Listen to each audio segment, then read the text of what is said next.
किसान भाइयों नमस्कार। दोस्तों, आप मेरे हाथ में ये दो पैकेट देख सकते हो। एक्चुअल में ये दोनों पैकेट नहीं है, ये आपकी सोयाबीन की रंगत बदल देने वाला फंडा है।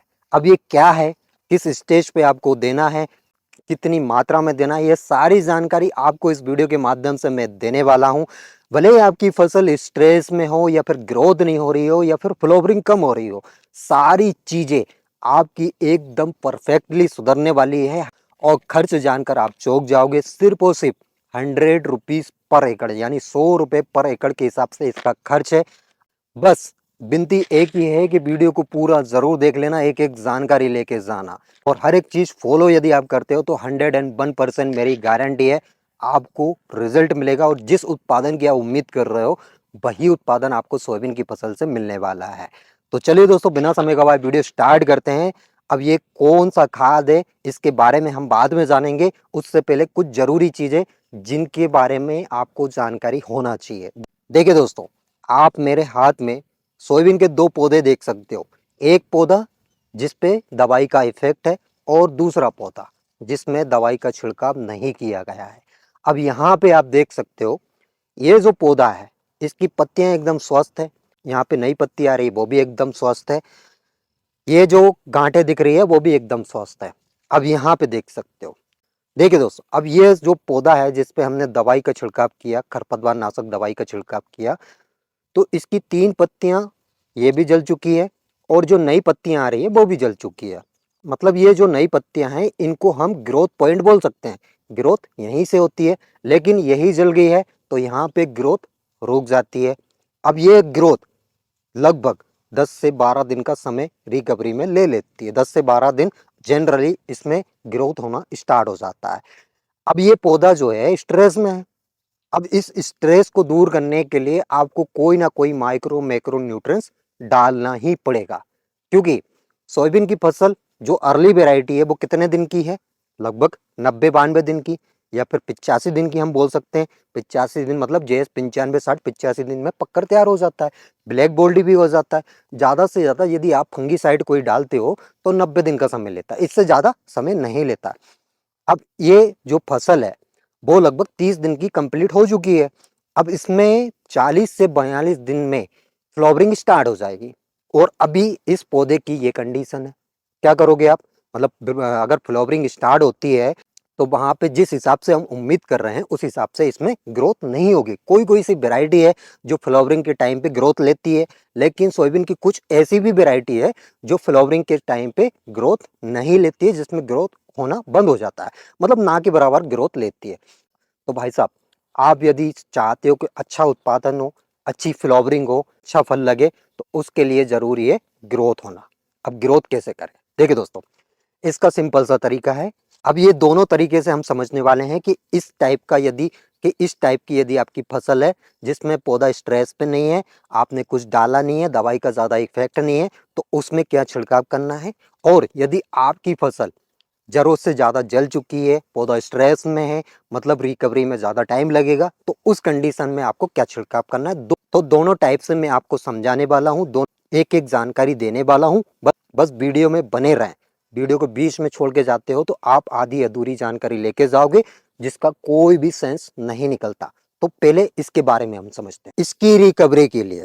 देखिए दोस्तों, पहले मैं बोलता था एनपीके 19-19। अब इस कंडीशन में आपको एनपीके 19-19 नहीं डालना है। इस कंडीशन में आपको डालना है 28-28। नाइट्रोजन इसमें 28% है, फास्फोरस इसमें 28% है। अब मैं ये नहीं बोल रहा हूं मैं हाइड्रा का लाया तो आप भी हाइड्रा का लाओ। जो भी कंपनी 28-28 बना रही है, अच्छी कंपनी का आपको चुनाव करना है। ऐसा नहीं है कि मैं किसी कंपनी का प्रचार कर रहा हूँ, ये सिर्फ मैं आपको समझाने के लिए बता रहा हूँ। 28-28 आपको लेना है और इसकी कीमत लगभग 500 रुपये। 1 केजी का पैकेट 5 एकड़ कवर करेगा। 5 केजी 500 रुपये, मतलब आप कैलकुलेशन कर सकते हो, 100 रुपये का खर्च आपको आने वाला है। अब इसमें ऐसा नहीं है कि नाइट्रोजन फास्फोरस ही है, इसमें और भी चीज़ें है, जैसे कि बोरोन है, कैल्शियम है, मैग्नीशियम है, कॉपर है, जिंक है, आयरन है और मैग्नीस है, मोलिब्डेनम है। ये सारी चीज़ें है।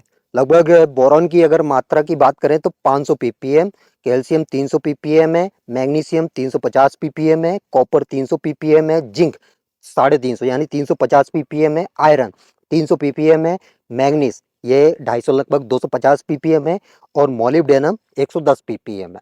इसके साथ आपको कुछ भी ऐड नहीं करना है, सिर्फ और सिर्फ इसी का छिड़काव करना है।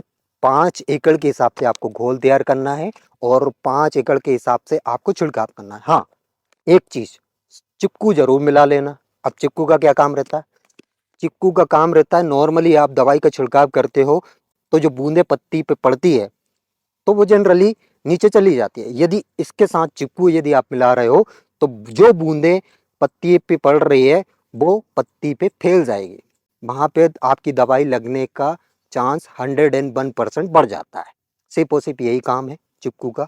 हाँ, चिक्कू यदि आप नहीं मिला रहे हो, आपके पास पैसे की दिक्कत है, तो आप एक काम करना, 1 रुपए वाला क्लिनिक प्लस शैम्पू, वो तो हम ला ही सकते हैं, उसको मिला लो, वो भी वही काम करता है। ये मैं वो उपाय बता रहा हूँ, मजबूरी है आपके पास चिपकू नहीं ला सकते तो उस कंडीशन में आप शैम्पू का उपयोग कर सकते हो। आपकी फसल इस टाइप की है तो इसमें आपको ज़्यादा कुछ करने की ज़रूरत नहीं है। देखिए दोस्तों, स्ट्रेस में पौधा कब जाता है? या तो एक कारण हो सकता है कि हमने हेवी डोज दवाई का मिला है, उस कंडीशन में पत्तियां जल जाती है, स्ट्रेस में चला जाता है पौधा, ग्रोथ रुक जाती है, जरूरत से ज़्यादा ग्रोथ रुक जाती है। या फिर हम ये बोल सकते हैं कि जरूरत से ज़्यादा हमारी फसल बैठ चुकी है, जल चुकी है, बहुत सारी चीज़ें होती है, उस कंडीशन में जाता है स्ट्रेस में। और दूसरा कारण होता है जब पोषक तत्व की कमी होती है, उस कंडीशन में भी पौधा स्ट्रेस में चला जाता है। अब पोषक तत्व की कमी कैसे पता करें? हमको तो जानकारी नहीं मिलती कि भाई कब पोषक तत्व कम हो रहे हैं, कब बढ़ रहे हैं। उसके भी बहुत सारे तरीके हैं। जैसे नाइट्रोजन की यदि कमी होती है तो निचली जो पत्तियां हैं वो पीली पड़ना स्टार्ट हो जाता है, वो पीली पीली आपको दिखेगी। अगर पीलापन आ रहा है तो आप समझ जाइए हमारी फसल में नाइट्रोजन की कमी है, आपको यूरिया यानी नाइट्रोजन का छिड़काव करना है। और 30 दिन के बाद की यदि फसल है तो आप उसमें फोलियर स्प्रे कर सकते हो। 19-19 के साथ आप यूरिया मिलाकर अपनी फसल में डाल सकते हो, वहाँ पे ग्रोथ होना भी स्टार्ट हो जाएगा और जो नाइट्रोजन की कमी है उसकी भी पूर्ति हो जाएगी। साथ ही साथ फास्फोरस पोटास ये भी मिल रहे हैं। इसके साथ फास्फोरस की यदि कमी है तो ये जो पत्तियां हैं, इसका जो कॉर्नर है वहाँ पे आपको बैगनी टाइप का दिखने लगेगा, मतलब बैगनी टाइप के धब्बे दिखने लगेंगे। अगर ऐसा कुछ है तो आप समझ जाइए हमारी फसल में फास्फोरस की कमी है। उस कंडीशन में आपको 05234 का छिड़काव करना है, या फिर डीएपी का एक फंडा मैंने आपको बताया था, 2 किलोग्राम पर एकड़ के हिसाब से आपको डीएपी के घोल का छिड़काव करना है। ये आप 05234 के साथ प्लस करके डाल सकते हो। दूसरा दूसरा फंडा ये है।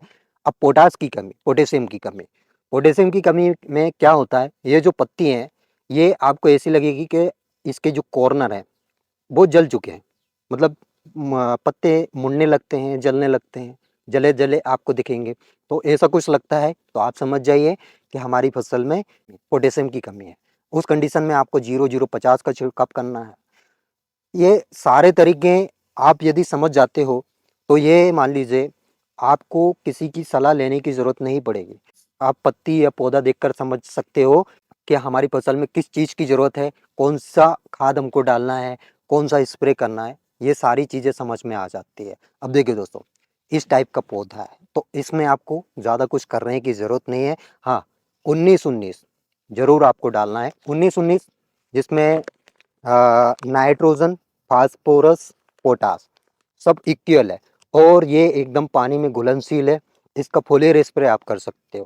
बोरोन आप प्लस कर सकते हो, बोरोन इसमें भी प्लस कर सकते हो और बोरोन 05234 में भी प्लस कर सकते हो। मैं ये नहीं बोल रहा हूँ इसी में प्लस करो, बोरोन आप 05234 में प्लस कर सकते हो। इसके साथ आप इंसेक्टिसाइड, रिंग कटर से पहले बचाव के लिए आप यदि इमामेक्टिन डालते हो तो वो भी इसके साथ ऐड कर सकते हो। इमामेक्टिन प्लस थायोमिथाक्सन दोनों को आप ऐड कर सकते हो। काफ़ी लोग बोलते हैं कि ये दोनों प्लस नहीं कर सकते, कर सकते हैं दोस्तों। देखिए, बार बार स्प्रे करने की आपको ज़रूरत नहीं है। इसमें हम माइक्रो मैक्रो न्यूट्रिएंट्स में हम इंसेक्टिसाइड प्लस कर सकते हैं। हाँ, हर्बिसाइड आप प्लस नहीं कर सकते। इसी के साथ आपको चिपकू ज़रूर डाल देना, ये बिल्कुल भी नहीं भूलना है। देखिए, इंसेक्टिसाइड में आपको ज़्यादा हेवी डोज अभी नहीं लेना है। इमामेक्टिन लेना है और इसी के साथ आपको थायोमिथाक्सान लेना है, जो आपकी फसल में लगभग 12-13 दिन कवर आराम से कर देगी। इमामेक्टिन और थायोमिथाक्सान ये मतलब सस्ती दवाइयाँ हैं, ज़्यादा महंगी दवाइयाँ नहीं हैं।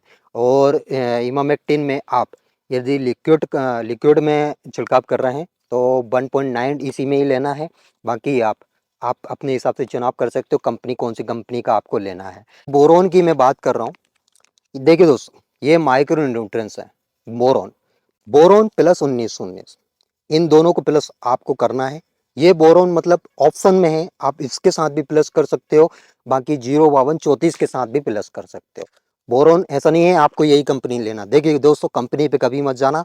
एनपीके 19-19 का भी मैं आपसे बोल रहा हूँ, इफ्को का है ये मेरे पास। बाकी आप श्रीराम का ले सकते हो, नागार्जुन का ले सकते हो, जो आपके पास नियर बाई अवेलेबल हो वो आप 19-19 ले सकते हो। माइक्रो मैक्रो न्यूट्रिएंट्स पे सिर्फ और सिर्फ यही दिया जाता है, ज़्यादा खर्च करने की आपको ज़रूरत नहीं है। हाँ, सल्फर की ज़रूरत लगती है। अब सल्फर का छिड़काव आपको कब करना है? जी, वैसे तो सल्फर फंगिसाइड में भी आजकल आ रहा है। बहुत सारे ऐसी कंपनियां हैं जो फंगिसाइड के साथ सल्फर भी दे रही है। सल्फर अलग से आपको नहीं देना है। सल्फर रिकमेंड किया जाता है, दलहन और तिल की फसलों में सल्फर बहुत ज़रूरी चीज़ है। लेकिन सल्फर हम फंगिसाइड के साथ दे सकते हैं, ऐसा नहीं है कि आपको अलग से ही छिड़काव करना है। देखिए दोस्तों अभी जो मेन चीज़ें हैं, आपको तो स्पेशली सबसे ज़्यादा फोकस करना है 40 दिन के अंदर हमारी फसल में कोई भी खरपतवार नहीं होना चाहिए। खरपतवार सोयाबीन की फसल में सबसे बड़ा दुश्मन है। खरपतवार यदि है तो ये मान लीजिए आपका उत्पादन 20 से 30% वहीं घट जाता है।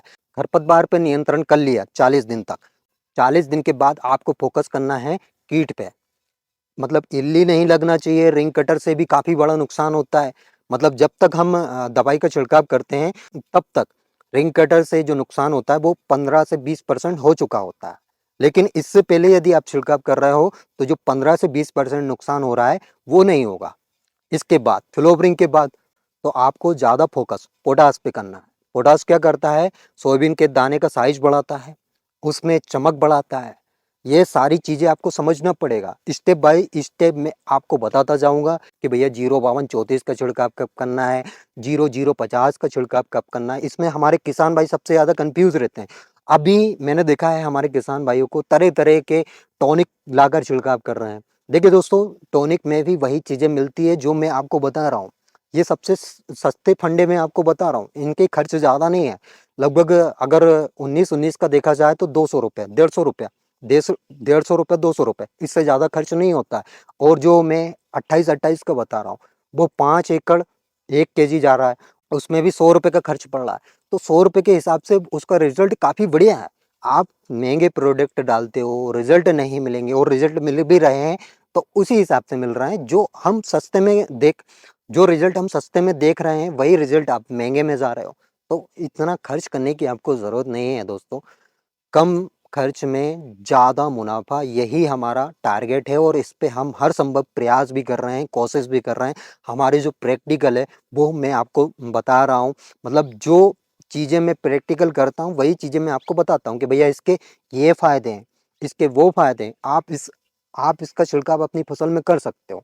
इसके बाद मैं रिकमेंड करता हूँ कि हाँ आप ये डाल सकते हो। तो आई होप दोस्तों आपको मेरे द्वारा दी गई जानकारी समझ आई होगी और वीडियो भी पसंद आई होगी।